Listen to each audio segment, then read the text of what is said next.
Hello and welcome. This video will discuss how heart-healthy eating can help improve cholesterol levels. Our goal is to help you optimize your diet as much as possible before seeing the endocrinologist. If you have an appointment coming up with an endocrinologist in our clinic, they will ask you about any changes you have made to improve your heart health. This information will help the doctor make decisions with you about what to do next. Our video will give you some tips on things you might be able to change. We hope you will learn about one or two changes you think you can make going forward. This video will cover types of cholesterol, effects of high cholesterol on health, steps for heart-healthy eating, ways to lower triglycerides, and heart-healthy eating frequently asked questions. Let's start by talking about your heart. A healthy heart pumps blood through your body. The blood moves around through arteries and veins. These arteries and veins are like the pipes that move water through your home. We need the blood to travel to all of our organs to keep us healthy. For someone with heart disease, it becomes harder for the blood to move around your body, which can lead to health problems. Heart disease is a group of conditions that affect the heart. Examples include stroke, heart attack, angina, coronary heart disease, and atherosclerosis. Now let's learn about the different types of cholesterol. LDL cholesterol, or lousy cholesterol, increases your risk of coronary artery disease, so you want less LDL cholesterol in your blood. Risk factors which can cause LDL cholesterol to increase include being overweight, smoking, a lack of exercise, eating unhealthy fats, and having a low-fiber diet.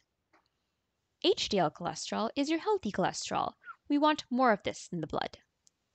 HDL cholesterol picks up bad cholesterol to bring it to the liver to remove from the body. Some things that can cause HDL cholesterol to decrease include being overweight, smoking, and a lack of exercise. Triglycerides increase your risk of coronary artery disease, so we also want less triglycerides in our blood. Risk factors which cause triglycerides to increase include being overweight, smoking, having too much alcohol and sugar. So why do we care about LDL cholesterol? When you have high cholesterol levels, LDL cholesterol can get deposited inside the walls of the arteries, forming plaques. The formation of plaques is known as atherosclerosis, which causes arteries to become more stiff and narrow. These plaques cause blood to flow abnormally through arteries. Sometimes a plaque can break apart and then a clot forms at this spot and can block blood flow. This can cause a heart attack if blood flow to the heart muscle is blocked off. There are a number of things that can damage our arteries. Cigarette smoking, having high blood pressure, carrying extra body weight, eating heavily processed and high-calorie foods, having high blood sugars, and not getting enough sleep. Your doctor will estimate your risk of heart disease and stroke over the next 10 years based on these 5 factors: age, sex, smoking, blood pressure, and cholesterol. They may include a few other personal factors as well. You and your doctor will use this information to make a care plan to reduce your risk of cardiovascular disease. Sometimes we need help from medications to lower heart disease risk. Your doctor will go over an option that would work best for you. This might include blood pressure medications, which can help to relax our blood vessels, reducing the pressure. Statins, which are used to lower the amount of cholesterol produced by the liver to help prevent plaque buildup. Zetrol, which is often prescribed after a statin and lowers cholesterol levels by decreasing the body's ability to absorb cholesterol from the digestive system. Or Repatha, which is an injectable that helps the liver clear LDL. This is used if the highest statin dose is ineffective, which particularly happens in familial hypercholesterolemia. Now we will start talking about modifiable risk factors. These are things that we can change to help lower heart disease risk. First, let's talk about weight management. BMI, or body mass index, is a tool that uses your weight and height to calculate your risk of developing heart problems and health problems associated with being overweight and underweight. BMI should only be used in adults. Most adults with a BMI above 25 have a higher percentage of body fat. Extra body fat is associated with increased risk for health problems, including heart disease. Low BMI below 19 can also be associated with some different health problems. The lowest risk BMI is 19 to 24.9. You can pause this video to take a look at this slide and figure out what your BMI is. Please be aware that BMI may not be appropriate for use in all adults. BMI may not estimate risk properly in adults who are very muscular or naturally have a lean build. You should not use BMI if you are pregnant, and BMI should also be used carefully in adults above the age of 65. If you are working towards achieving a healthy body weight, please remember that healthy weight loss means 1 to 2 pounds per week. Some weight loss strategies can include recording what you're eating using a paper log or an app, planning your meals in advance, so relying on those meals and snacks from home, replacing a grain with a starchy vegetable at one meal a day, making lunch a large salad a few days a week, reducing portions by using smaller plates or smaller bowls, and reducing calories from liquids. So stick with water, tea, coffee, and unsweetened flavored sparkling beverages. There's no single weight loss strategy that works for everyone, and that's okay. It's about finding the strategy that works best for you. Your second goal is incorporating regular physical activity. There are huge benefits associated with being physically active, such as it lowers your LDL cholesterol and increases your HDL cholesterol, which is your healthy cholesterol. It helps with weight maintenance or management and can result in improved sleep and stress levels. For health benefits, adults should accumulate at least 150 minutes per week of moderate to vigorous activity. Moderate activity means you are sweating a little and breathing a little harder. This activity should be done for 10 minutes or more at a time. Some people tell us that they're getting their activity walking up the stairs at home or walking to the printer at work. While it is great to get up and move at home and at work, this activity might not be enough. So please consider adding some additional activity in your day. This doesn't need to be done at a gym. It can include brisk walking, skating, biking, swimming, and more. Make sure that whatever you choose to do is something that you enjoy. If your life seems to be too busy, you may be able to add some activity over your lunch hour at work or during your commute. If you are doing 0 minutes of activity right now, any amount of time you add will be an improvement. Remember that 150 minutes per week is a goal. It may take time to reach that goal, and that is okay.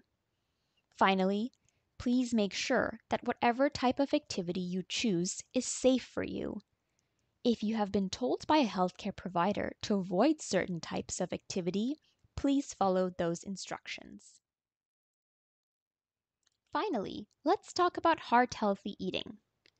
There are different dietary components to lower LDL cholesterol, such as choosing fats wisely in the diet by avoiding trans fats and reducing certain saturated fats, including more plant-based fats, and following a heart-healthy dietary pattern, like the portfolio diet, which is high in nuts, soy protein, plant sterols, and viscous soluble fiber, a Mediterranean diet, which has lots of vegetables, fish, legumes, nuts, fruits, whole grains, and olive oil, a lower carb, higher healthy fat diet, which has lots of vegetables, fish, chicken, nuts, and avocado, or a vegetarian diet pattern, which has lots of vegetables, whole grains, legumes, nuts, and fruit. You'll notice some common themes with all of these diets, which is they are high in plant-based proteins and healthy fats, they've got lots of vegetables, and they all recommend limiting red meat. Over the years, there has been a lot of confusion about which types of fats are healthy and which are not. We will try to clear up some of that confusion. There are three main types of fats: unsaturated, saturated, and trans fat. For trans fats, you should try to remove it from your diet as much as possible. You can do this by looking at the nutrition label on your food and avoiding foods that contain hydrogenated or partially hydrogenated oil. Hard stick margarine and shortening contain trans fats. Trans fats are also created through the process of deep frying. We should try to avoid these types of fats as much as possible, as they can increase LDL cholesterol, which is the bad cholesterol, and decrease HDL cholesterol, which is your good cholesterol. Saturated fat is found in meat and dairy products. We do not need to completely avoid saturated fats, as lean meats and low-fat dairy can still be part of a heart-healthy diet. We just want to try to limit our intake of saturated fat by choosing the lower fat versions of dairy products like 1% milk and yogurt. And when eating meats, try to choose leaner cuts like chicken breast with the skin off and removing any visible fat you can see. Now moving to healthy fats, which are unsaturated fats. They come from fish, oils, nuts, and avocado, and when consumed in moderation, are a healthy part of the diet. If you are wondering about which oil you should choose, we recommend including more than one type of oil in your diet to get a variety of benefits. Oils with more unsaturated fat than saturated fat have the greatest health benefits. This can include avocado oil, canola oil, and olive oil, which have the highest amounts of monounsaturated fats. Different oils are appropriate for different types of cooking. For example, some oils can handle heat and others can't. Different oils have different smoke points. The smoke point is the temperature at which an oil starts to burn. An oil with a high smoke point is better to use for cooking at higher temperatures, as it will not start to burn until it reaches a very high temperature. Healthy oils are part of a healthy diet, but we still don't want to use too much as they are high in calories. You can always try water sauteing or pan steaming food as a way of cooking with less oil. This can take less time. Your vegetables can be sliced into larger pieces. The process is done by steeping with flavors in the pan. You start creating flavor by adding garlic or onions in a large saute pan. Then you add liquid to create steam. Never let the pan go dry. And then add chopped vegetables, or if you're caramelizing, you can add the veggies first with a little bit of sugar, and then cover with a tight-fitting lid. Now let's talk a little bit more about the portfolio diet. This is a way of eating that can help lower your cholesterol and decrease your risk for heart disease. It was created by taking a few dietary patterns shown to reduce cholesterol and put together to create a way of eating that can result in a 28 to 30% reduction in LDL cholesterol. It incorporates 4 cholesterol-lowering foods, such as nuts, soy protein, plant sterols, and soluble fiber. For nuts, the goal is to eat 1 handful per day, which is about 45 grams, or a quarter to 1/3 of a cup of nuts. You can do this by snacking on a portion of nuts and fruits, which is easy to carry, adding about a tablespoon of nut butter into your smoothie, or just trying a variety of nuts like almonds, walnuts, pistachios, and peanuts.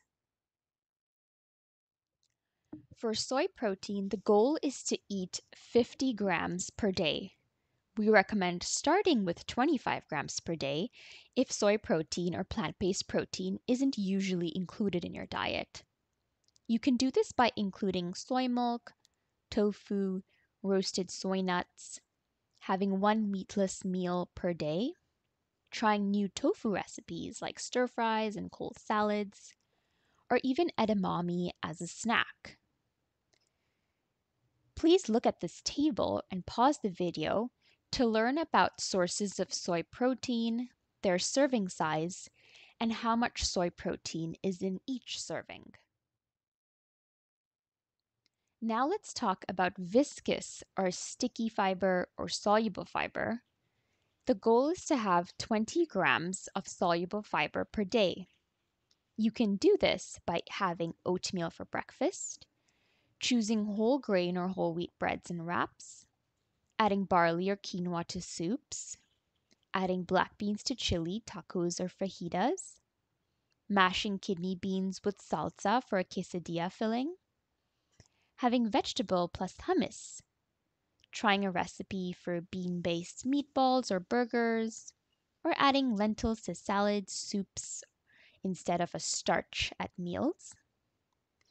You can pause the video right now to learn more about the different sources of soluble fiber, how much a serving size is, and how much soluble fiber is in each serving size. For plant sterols, you should aim to have about 2 grams per day. Plant sterols are naturally found in small amounts of fruits and vegetables, and they work by blocking cholesterol absorption from the digestive tract and increasing how much is removed from the body. You can aim to have one meal a day to be a salad, or at least 2 handfuls of vegetables. Plant sterols are also fortified in many foods, such as fortified margarine, a multivitamin containing plant sterol, or plant sterol supplement. First, ask your doctor or your pharmacist if plant sterols are okay for you.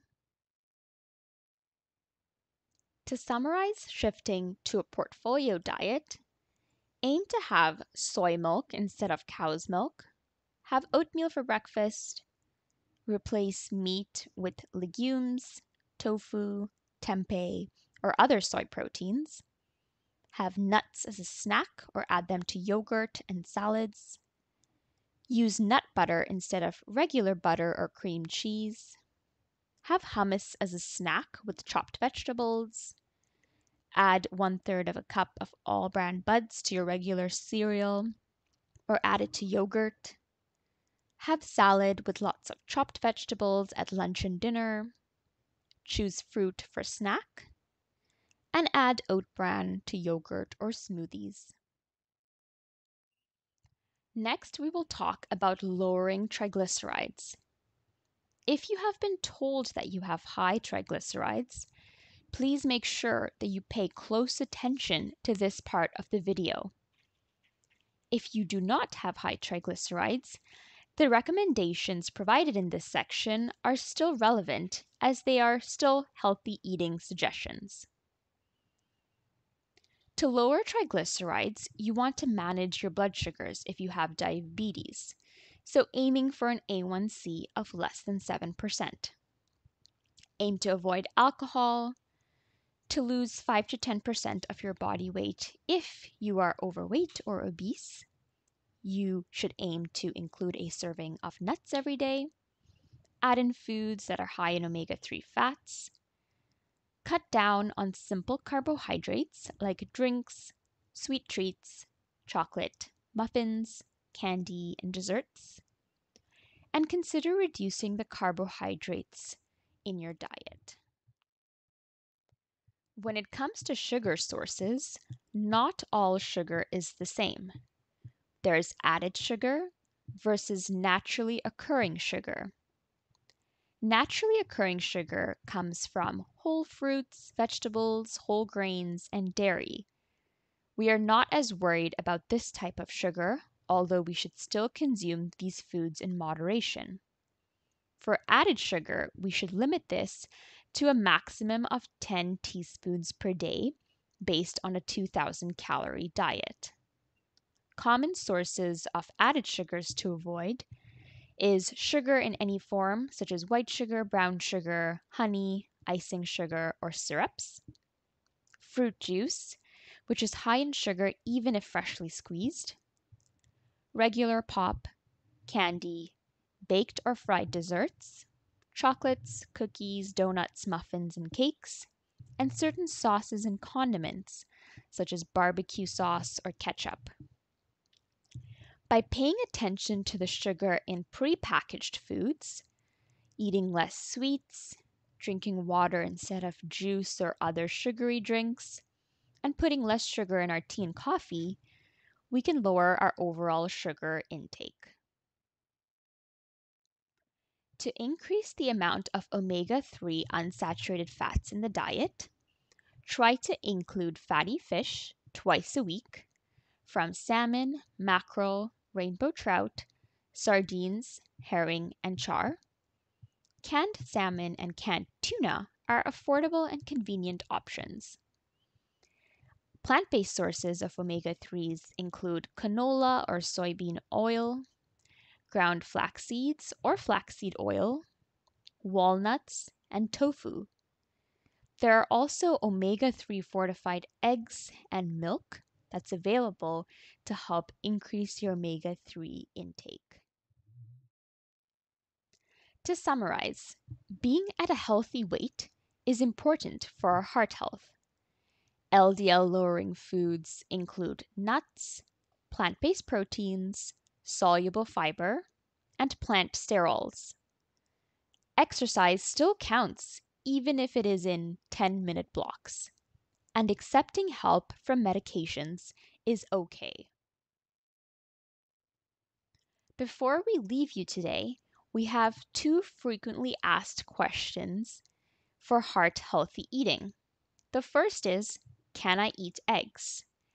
The answer is yes. You can have 1 egg per day or 7 per week. Try mixing 1 egg plus a liquid egg white in an omelet. Omega-3 eggs can be helpful, but they are more expensive. The second question is coconut oil good or bad? So coconut oil is solid at room temperature, meaning it has more saturated fat. If your LDL cholesterol is already very high, coconut oil can raise it more. Use a variety of unsaturated oils instead, such as canola oil, olive oil, or for low to medium heat cooking, you can use sesame oil, avocado oil, and peanut oil. Thank you for watching. If you have any questions about what was discussed in this video, please contact our lipid clinic at St. Michael's Hospital or visit our website for more information.